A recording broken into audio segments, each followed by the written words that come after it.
as far as New York was concerned, New York changed my life, man. Like, NYU was a great experience, and the internships I had, like one of them was with Red Bull Records. So, this was when like they had been around for a couple years. And I remember like being in some of the meetings, like one of the things, there was this band called AWOL Nation that was popular. They had this song called Sail. And one of the things I was trying to figure out was like, how can we get this to cross over? I was like, I'm a producer too, so I was like, man, this sounds like a hip hop sample record. I was like, you need to get like a rapper on it. And at the time, there was this kid from Compton who was just starting to bubble named Kendrick Lamar. I was like, yo, you should get this guy Kendrick Lamar. Next thing you know, they ended up. I wasn't the main guy, but I was one of the people suggesting you get Kendrick Lamar. And lo and behold, they did a remix with Kendrick and Ab Soul for this AWOL Nation. I worked Kendrick's Good Kid, Mad City listening party at Chung Kong Studios, in New York, which was crazy, a crazy experience to be there. Yeah. But what New York gave me, that I still have to this day was my entrepreneurial spirit. Nobody goes to New York to chill. Right. Everybody you can make it there, you can make it anywhere. Bruh, if you either on your way to the money, you coming from the money, heading to the money. Right. Like nobody comes to New York just to kick it. Even though for me, I try to go back once a year just to breathe the air. Right. Because I love that city. And so anyway, like after I graduated, got my master's, 2 degrees, no job. So of course, I'm like, at this point, I'm like, I'm trying to stay, like I'm living on a credit card, like trying to hang on to this dream of being in New York, and it just didn't work out. So I ended up having to come back home. At the same time, I ended up breaking up with my then fiance, this woman who I had been with for 5 years. We broke up. I had to move back home with my parents, and at this time, they're living in Aurora, which is much further out than, than where Cleveland is. I didn't have any job, and I had like no money. So it was like a very low period in my life, and so I was, eventually I ended up getting a job working at Beechwood Place, this mall back at home, selling women's shoes. And, I didn't know it, but I became an alcoholic. Like alcoholism was in my family. And you know what they say, it just sneaks up on you. Yeah, 100%. And for me, it snuck up on me. And I didn't know when I was in it, I didn't know how bad it was. You know what I mean? And I know my parents, if they ever watch or listen to this episode, they're gonna be like, what? No, like it was definitely their prayers that kept me alive. Because like I was the guy, this was my routine. I started at the crib, my pregame, on my own. So I either get a few beers or, down a couple shots, whatever. Head to my nigga spot, drink some more, drive to the event, to the party, drink more there, and then drive home.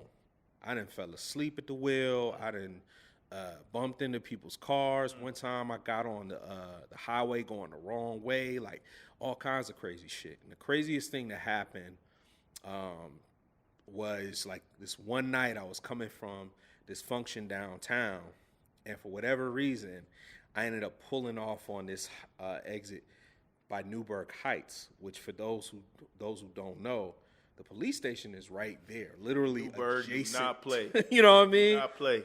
And I fell asleep with my foot on the brake. Wow. At the exit. I wake up to an officer knocking on my window. And this how you know God was watching over me, because he was like, look, man, like, you didn't hurt anybody. You at this point, it's like, if you can get somebody to come pick you up, you leave your car here at the station, pick it up in the morning. Oh, he was looking out. It was a white cop too. So like, it was really like, it was nothing but divine intervention. Right. And so, I ended up calling one of my homies. He picked me up. It was 4 a.m. in the morning. Took me back to his crib. I slept on his couch for like 3 hours. He took me back to the police station. I picked up my car, drove home, changed, went to work, reeking of alcohol, reeking of the night before. This was my routine, man. Yeah. I was depressed. Right. I was alone. Didn't really have a committed relationship with anybody. I just again was like, man, I went to New York. I got this second degree in music business, and I'm not really doing it. And so on one fateful night, I ended up getting a call from some fraternity brothers. I'm a member of Omega Psi Phi Fraternity Incorporated, and I got a call from one of the bros who were like, man, we haven't seen you since you moved back from New York. You know, you should come to the frat house, have some drinks, some laughs.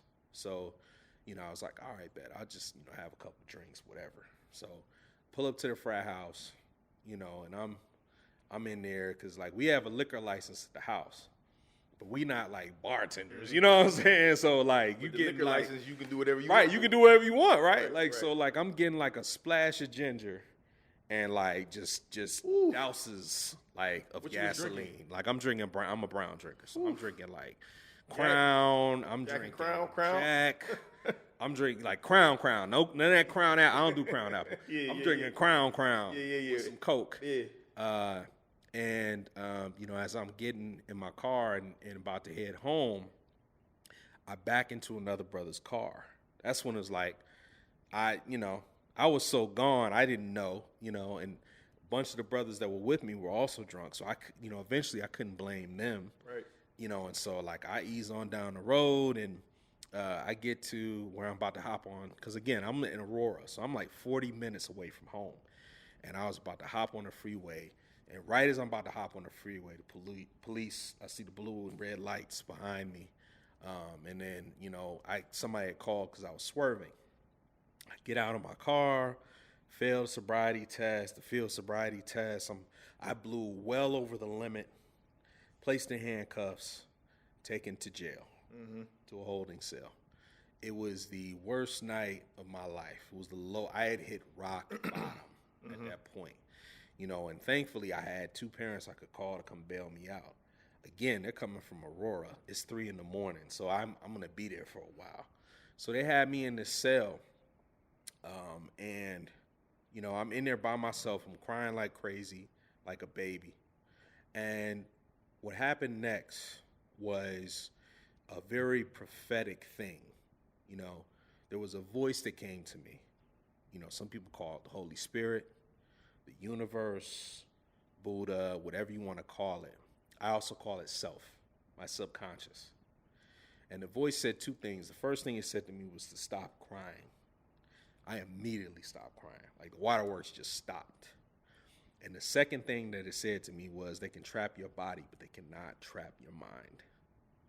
I didn't know at that point in my life that would basically inform what I'm doing today, helping to free men from mental prisons. You know what I mean? And so at that point, after that night, I was confronted with my depression, like staying in bed all day, not answering the phone be right here. You feel like a brick to pick it up.